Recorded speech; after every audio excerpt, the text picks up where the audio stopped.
Okay, we're back in Florida to check in on this dog culture because where we find dogs, we find all the best humans. So, this little story that you're looking at right now is about the person in this truck discharged a firearm at some creatures that are known for doing certain types of things. So, I'm going to ask a couple questions. I'm going to attempt to answer those, and then I'll give you guys my proposal on how we should deal with these people that go around shooting at pit bulls. Okay, first off, questions.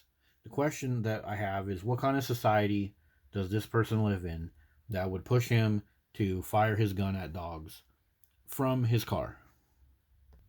Let's pop over to the county that this person lives in. We have some stories. We have a police officer that did not discharge his firearm but got his leg torn up. We got some pit bulls that chewed through a door and killed an elderly woman.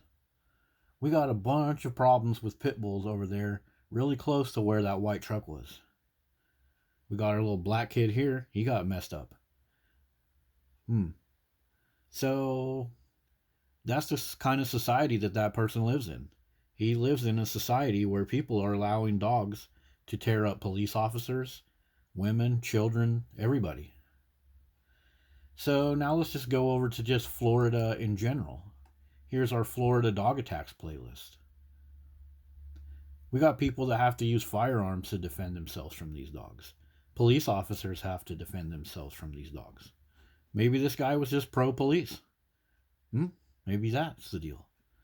Look at all this stuff. Here's this guy right here that I'm pointing at. He was in this wheelchair and attacked by pit bulls while in the wheelchair. I got a couple videos of it in the list here. So maybe he was just trying to protect people. Maybe he shouldn't have used a gun. Maybe he should have used something else. Or maybe he was just insane from watching all this crazy insaneness happening. Watching people die on the news. This is going to affect that guy. How about this story right here? Dog bites cost millions of dollars. Maybe he's just trying to save those people some money. Maybe he was like, hey, you guys need to have some money saved. Maybe that's what he was thinking. And these pit bull attacks don't have to happen in that person's neighborhood for him to be mentally affected by it. All across the country, stuff happens like this. This mom tells a story. She had to pull the dog off of the face of her kid. So, one of these pit bull attacks from some other state, the person in that white truck, that could have been their brother, sister, mother, uncle, niece, nephew. All across the country, these pit bulls are killing people. All kinds of stories. I mean, just look at this one. Pit bull mauls newborn to death. Grandma brutally attacked by pit bulls. One of these people across the country could have been related to that person.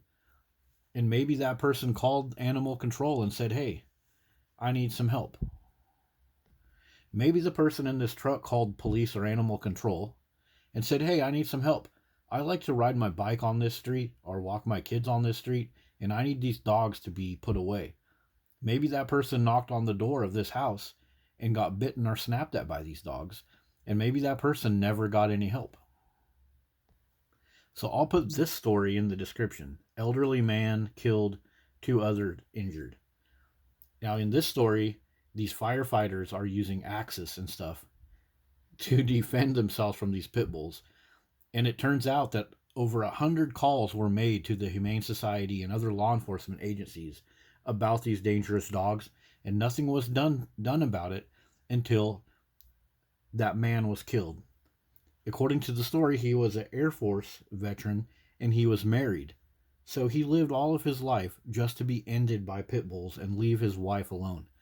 So maybe our guy in the white truck saw stuff like this, or maybe he called several times, because this kind of thing happens. People will call animal control and call the police and complain about pit bulls, and nothing will be done. So it's not just the guy in the truck's fault. It's society's fault. It's law enforcement's fault for being dog nutters. Okay, so there are some questions and there are some answers for you guys. So now here's my proposal. For people that do this type of stuff, I say we just rehabilitate them. We really rehabilitate dogs, right? Well, a human can actually be rehabilitated. So this guy probably had some kind of good intention. He probably was tired of these dogs causing problems. And I can quickly prove that to you by going into the comments. So let's pop down to the comments real quick. So look at these people. Why do they have 3 dogs out? But let's scroll down a little bit more. This person right here lives in that neighborhood and those dogs have been causing havoc. So this guy did not act alone. The pushes and pressures of society were also pushing him to do this. So those dogs were a neighborhood problem. So let's do it. Let's rehabilitate these type of guys. So let's take away their gun. Let's give them a tranquilizer. Let's put a community service officer in the vehicle with them. Let them drive around. Pop a tranquilizer into the dog. A safe tranquilizer with beef jerky flavor and all that kind of stuff, for the scruffle pupple. And then the dog will pass out. They can scoop the dog up, take him to animal control, and then they can fine the owners for off-leash dog, and then the owners will have to pay. It'll be revenue for the county. It'll be revenue for the police department or animal control, and the dog owners will learn their lesson. I mean, these dog owners, they got money. They got nice Jeeps with winches, and they're going to all these doggy daycares and doggy spas.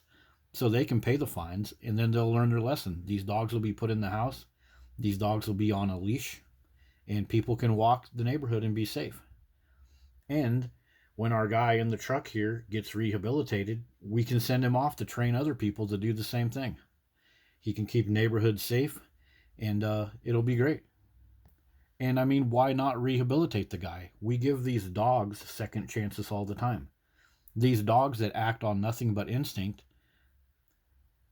we try to rehabilitate them, and look what they do. They go and re-bite people. A dog named Fudge that attacked Boy has history of biting children. Well, they just put him in a shelter, gave him some treats, gave him some doggy Prozac, and then what do? They adopt him out into the community, and 2 or 3 days later, after being adopted, they often attack people. So no, we don't need to rehabilitate these dogs. No, screw those dogs. Let's go ahead and rehabilitate these people that take vengeance on dogs. Let's give them an honorary position in the community. Let's just train them to do stuff better. No more popping off fireworks or firearms. And we'll put them with the community service officer or animal control officer. And since that person lives in the neighborhood and knows where the problems are, they can drive around with the community service officer and say, hey, this is where the problems are. This is where my daughter got attacked. This is where my mom got chased out of her car, and things like that. That's what we should do with these people. Just as an example, look at all these videos. Many of these are in Florida. This whole talk about racism is really big in our country right now. Well, maybe that guy that was shooting at dogs, he realized that so many black people were getting attacked by dogs, and he was thinking, I'm going to end racism.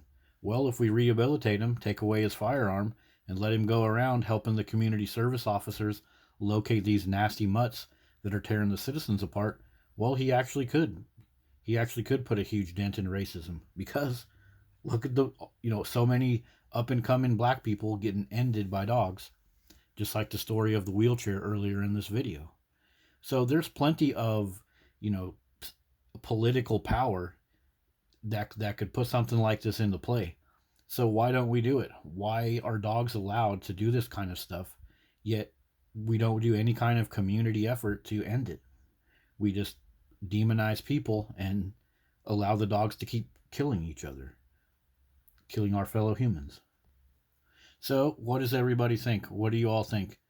Should we demonize people like this that take revenge against dogs, or should we give them a voice? Let them tell us why they chose this. Were they ignored by law enforcement? Did they witness deaths and attacks? Or did they just somehow just become evil one day and start firing off at dogs? I think we should give them a voice, allow them to be rehabilitated, and I think at the end of the day, many of these people are going to be people that have witnessed terrible atrocities done by dogs, and they've asked for help, and they've tried to talk about it on social media, and pretty much been called dog haters, and that's probably why they get pushed to do crazy stuff like this. So if we don't want crazy stuff like this happening to dogs, even if you're a dog lover, people like this should still have a voice, and that would probably prevent them from taking extreme measures like this. Let me know what you guys think, and I'll see you in the next one.